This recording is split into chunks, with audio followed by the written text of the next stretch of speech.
Use my code PAID10 to get 10% off your next order of Advanced GG. This is one of the strongest hunter builds in Destiny 2's The Edge of Fate, mainly due to the fact of the buff that the Mask of Bakris exotic helmet got for the hunter. I'm going to be breaking it all down for you guys in today's video. So Guardians, let's get into this. Yo, it's time to subscribe to Paid to Be Famous. What are you doing? Subscribe to Paid to Be Famous. Subscribe to Paid to Be Famous. Like the video, come on. Hell you know the drill. Button. And slap that like button.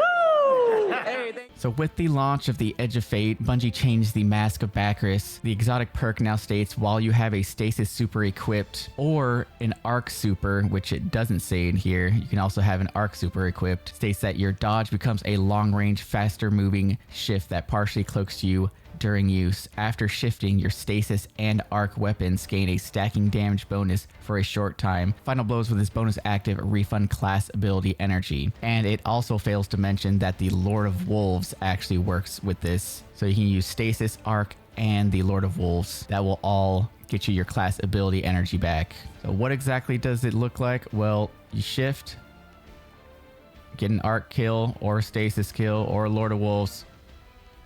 Class ability fully back. Do it again. Do it again.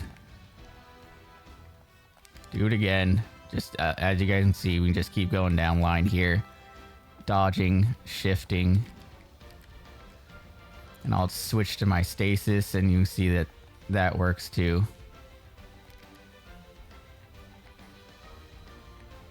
Pretty darn cool. So now that we know how it works, let's start building into this. For this build, we're going to be on the Silence and Squall. Like I said, you can use the Storm's Edge. The Mask of Bakris will still work for it, but I just like using Silence and Squall. It helps lock down areas of the map. We're going to be using the Gambler's Dodge, so that way every time we dodge, it's going to generate melee ability energy.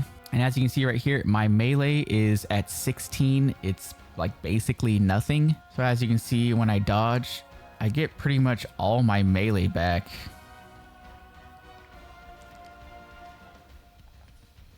Even though my melee is really low. So you don't need to build into your melee too much. If you do build into your melee even more, you're going to get even more melee energy back. So build into it, don't build into it. It doesn't really matter. But if you do build into it, you will be doing more damage with your melee if you get it past 100. And speaking of melee, I'm using the Withering Blade. Toss a Stasis Shuriken at targets to damage and slow them. Got the melee Shuriken right here. Another good option is the Threaded Spike, so pick your poison. We're also going to be going with the Grapple Grenade. Weave a grappling hook and quickly pull yourself forward. Grappling to a tangle immediately recharges your grenade energy. During and shortly after grappling, your melee attack deals area damage and unravels targets. So this is pretty cool. We can do that little melee thing with it. It'll create tangle, and as you can see now, this guy is unraveled, which will help spread a darkness debuff. Then getting into our aspects, I'm going to be taking the Gunpowder Gamble, mainly because it gives us 3 fragment slots. Gunpowder Gamble states that defeat targets with abilities, elemental debuff damage, or solar weapons to charge up an improvised solar explosive. So as you can see, every time we get a weapon kill, we got the Gunpowder Gamble down there. We just got to get 6 kills, or we can just like, you know, get an elemental kill with like our melee. And as you can see, we got the Gunpowder Gamble ready. We can throw it out and then shoot it in the air for AoE damage. And then for our second aspect, we're taking the Threaded Spectre. Activating your class ability leaves behind a decoy woven from strand matter that draws the attention of nearby combatants. After your decoy takes damage, it will detonate, dealing damage and releasing threadlings that seek out and attack nearby foes. Now this aspect is really cool since we have the light shift with our Mask of Bakris. Every time we dodge, it'll leave behind a Spectre. So we get those 2 kills, dodge again. Got a second one out. Got a third one out. And then you can just, as you can see, you can just rinse and repeat. Just keep spawning them in.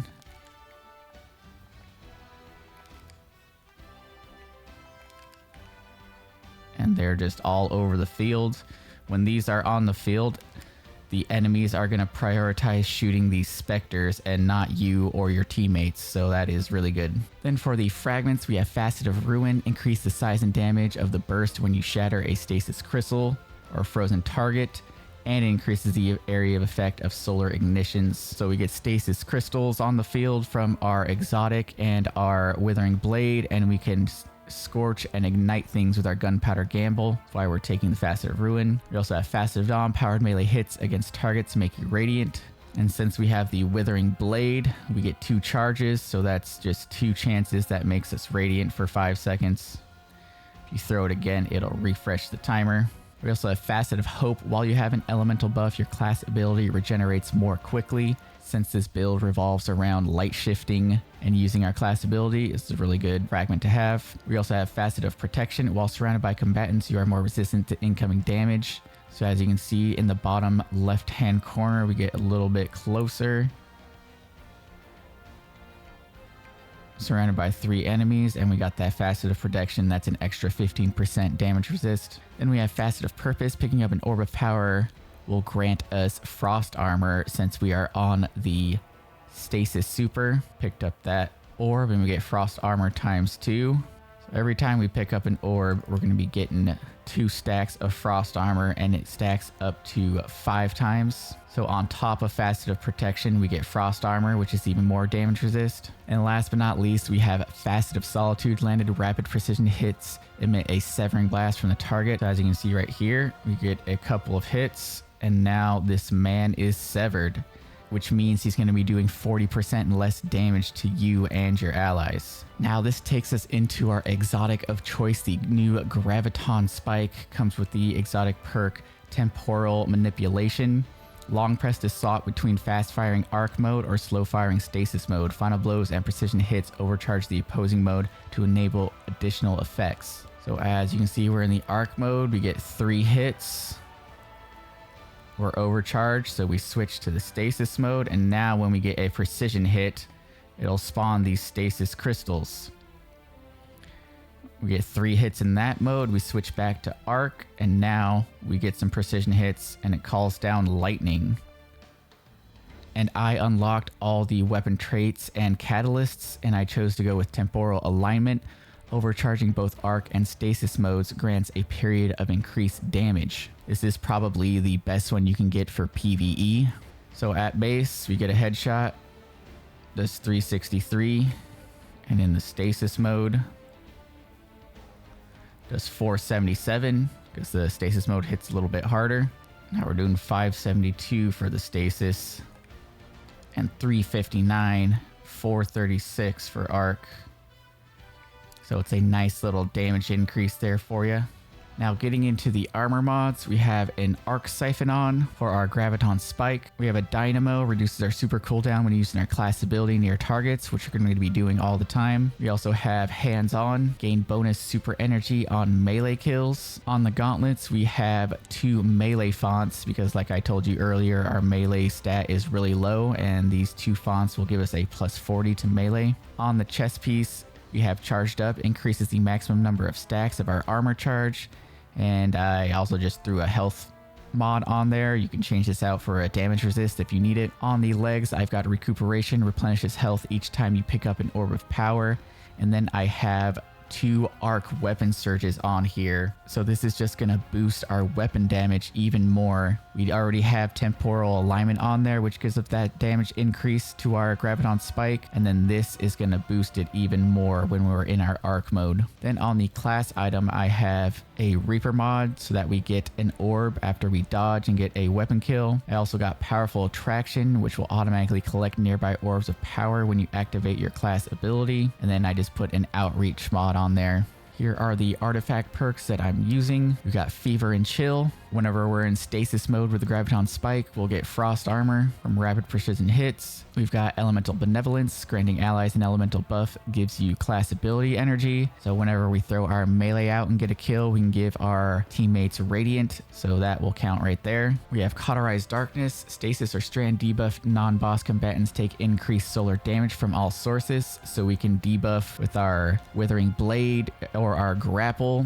And then we can throw out our Gunpowder Gamble, and that Gunpowder Gamble is going to be doing more damage. Then we've got Elemental Coalescence. Defeating targets has the chance to create an elemental pickup matching your equipped super element. So we'll get Stasis Shards. We also have Shield Crush. So while we have Frost Armor, our melee recharges faster and deals increased damage. And while we're Radiant, our Grenade recharges faster and deals increased damage. And then we also have Frigid Glare. While Frost Armor is active, Stasis Precision Final Blows cause combatants to release a freezing burst. So as you can see, they get like a little AoE explosion.